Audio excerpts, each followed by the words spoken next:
donc, article suivant. Alors, la résistance, la résistance. Bessenac, le projet. Donc, j'avais fait une petite vidéo sur la résistance qui commençait à se mettre en place à Bessenac parce qu'il y avait un projet d'accueil de migrants qui était en place. Mais apparemment, alors Bessenac, le projet d'accueil des migrants passera-t-il en force? Deuxième épisode dans l'affaire du centre d'accueil des demandeurs d'asile, CADA, de Bessenac, en Corrèze. Bah, ils vont les mettre chez Hollande ou pas alors? Samedi, plusieurs dizaines de manifestants appartenant au collectif Sauvons Besnac étaient présents pour dire non au projet d'installation d'un CADA en lieu et place de l'ancienne auberge du village. Putain. Petit jeu de rôle là, une nouvelle auberge avec des migrants. Une opération soutenue par la fameuse association Viltaïs que notre ami Servaillant avait fait. Si vous pouvez aller voir sa vidéo où il a bien détaillé Viltaïs, ça c'est pas mal. En marge, quelques contre-manifestants de la NUP étaient présents pour ne pas laisser l'extrême droite seule déverser sa haine et se jouer de la situation de personnes qui sont en difficulté pour s'en servir d'un point de vue politique, explique Laurent Duplessis, représentant du Parti communiste français PCF. J'imagine que tous ces gens de la NUPES n'habitent pas dans le village. Sur les pancartes de ces contre-manifestants, des messages confondant de mièvrerie, égaux, égal, personne n'est illégal, ou il n'y a pas d'étrangers sur cette terre. Bien sûr, il n'y a pas d'étrangers sur cette terre, nous sommes tous des citoyens du monde, mais bon, il n'y a que en Europe où on est citoyen du monde. Tous les autres pays sont citoyens de leur propre pays. Bon. Contacté par Boulevard Voltaire au téléphone, Mylène Levé, membre du collectif opposé au projet de CADA, dénonce une attitude déconnectée. Les contre-manifestants n'ont rien à voir avec le village, voilà. Ce sont des gens qui viennent de Brive et d'ailleurs. Et d'ailleurs, je me demande même s'ils ne sont pas venus contre Reconquête et les Patriotes plutôt que pour le projet. Ah, il y a les Patriotes qui participent. Patriotes, c'est Philippot, je crois. Ils ne sont pas dans notre quotidien, ils sont dans le politique. Pour faire taire les inquiétudes, Karine Bouteleux, responsable du projet de CADA, assure. Une fois que les gens auront côtoyé les demandeurs d'asile, ils vont se rendre compte que ce sont des gens qui ont fui leur pays parce qu'ils étaient en guerre.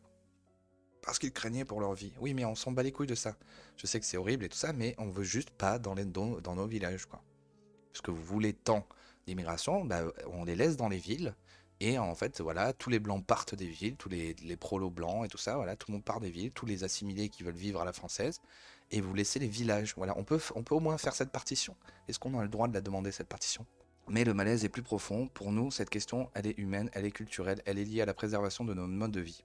Alors que pour monsieur le préfet, c'est une question de statistique. Ce dernier dit qu'il a prévenu le maire de Bessenac pendant la période des fêtes, entre Noël et le jour de l'an, déclare un responsable des Patriotes, soutien de Sauvons Bessenac à présent sur place. La bonne solution serait de faire machine arrière. Mylène Levé de Sauvons Bessenac ne décolère pas. Personne n'a été concerté avant le projet. Le préfet a fait un communiqué parce qu'il s'est senti obligé et que l'affaire prenait de l'ampleur. Quant à Francis Comby, maire de Bessenac, il aurait pu faire une consultation auprès de ses administrés, affirme-t-elle. Déléguée départementale du Parti Reconquête, cette dame se dit préoccupée pour l'avenir des petites communes de Corrèze. Le centre se trouvera au milieu des champs. Que vont-ils, les demandeurs d'asile, faire là? Pour le moment, la campagne est épargnée et on vient nous amener l'insécurité de la ville. Nous ne sommes pas Brive, nous ne sommes pas prêts à un tel changement de mode de vie. Du côté de la mairie, personne ne souhaite évoquer le sujet avant le conseil municipal de mercredi 22 février. Nous aurons des relais qui seront présents, nous indique le membre du collectif citoyen. À Balabre, l'histoire se répète. L'histoire de Kadak de Bessenac n'est pas un cas isolé. En Indre, à Belabre, petite commune de 934 habitants, un CADA va également être installé. Même mode opératoire, l'État, sans concertation préalable avec les habitants, impose la création d'un centre pour demandeurs d'asile sous l'égide des grandes organisations du secteur, Equalis, Vitalis ou Merci. Ah, il y a Merci aussi. Putain, mais franchement, mais est-ce vraiment la bonne stratégie pour redynamiser les campagnes françaises? Malgré nos sollicitations répétées, les personnes en charge du dossier de Bessenac au sein de Vitae sont à ce jour injoignables. Même chose du côté de la mairie de Bessenac. Bon, il faut vraiment continuer à partager ce genre d'informations pour que les gens s'entraident là, parce que c'est horrible, putain, c'est horrible.